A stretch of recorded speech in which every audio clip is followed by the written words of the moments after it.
মানুষ কিন্তু প্রকৃতপক্ষে বেঁচে থাকতে চায়, মানুষ কিন্তু মরতে চায় না, এটা জানেন?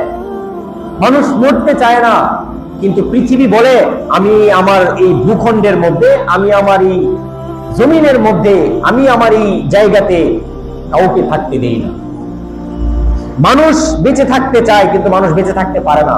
মানুষ পৃথিবীতে থাকতে চায় কিন্তু পৃথিবী মানুষকে কি করে না, জায়গা দেয় না। যদি মানুষ মরতে চাইতো তাহলে 110 বছর বয়সের সেই বৃদ্ধ বাবাটাও হসপিটালের মধ্যে গিয়ে ভর্তি হয়। কেন? যেন আরো 10টা দিন বেশি থাকা যায়, নাহলে তো হসপিটাল থাকতো না। বুঝেন নাই? এক একটা অপারেশনের জন্য কোথায় যায়? মাদ্রাজ যায়, সিঙ্গাপুর যায়, কত জায়গাতে যায়, লন্ডন যায়, আমেরিকা যায় না? কেন যায় ভাই? একটু অস্ত্রোপচার, একটু বেঁচে থাকার জন্য, একটু সুখের জন্য।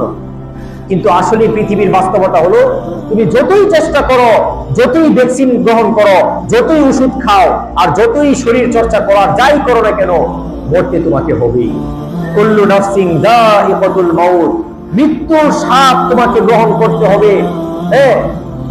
এরপরে আরেক আয়াতের মধ্যে সূরা নিসার মধ্যে আছে যে ওয়ালাউ কুনতুম ফি বুরুজিন মুশাইয়াদা, আরে হসপিটাল কেন, আইসিইউতে কেন, তুমি যদি লৌহ আবৃত কোনো ঘরের ভিতরেও বন্দী থাকো, লুকিয়ে থাকো, সেখানেও মৃত্যু তোমাকে পাকড়াও করবে, মরতে তোমাকে হবেই, কেউ বাঁচতে পারে না। দেখেন, আমরা একটু বাঁচার জন্য পৃথিবীতে কত চেষ্টা, কত মেহনত, কত কষ্ট, কিন্তু পৃথিবীতে আমরা সবাই জানি, কিন্তু সব ধর্মের ওরা এই ক্ষেত্রে মানে এই মতের মধ্যে সবাই একমত যে মরা সবারই মরতে হয়।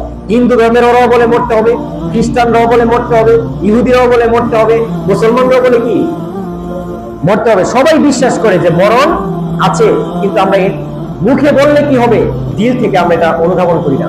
যদি আমরা মরণটাকে দিল থেকে সত্যিকার অর্থে ভাবতাম, তাহলে কি আমার দ্বারা জুলুম হতো? আমি জুলুম করার আগে 1000বার চিন্তা করতাম আমি তো মরবো। আমি চাঁদাবাজি করার আগে 1000বার চিন্তা করতাম যে আমি তো মরবো। আজকে কার কাছ থেকে চাঁদা নিচ্ছি, কার কাছ থেকে আমি চাঁদা নিয়ে নিচ্ছি, কতদিন খাবো আমি? সর্বোচ্চ 10 বছর। এই চাঁদার টাকা সর্বোচ্চ 20 বছর, এই দুর্নীতির টাকা সর্বোচ্চ 30 বছর। কিন্তু আমার একদিন সেই কুচকুচে দাড়ি কালো হবে, রং ধরা যৌবন জং ধরে শেষ হয়ে যাবে।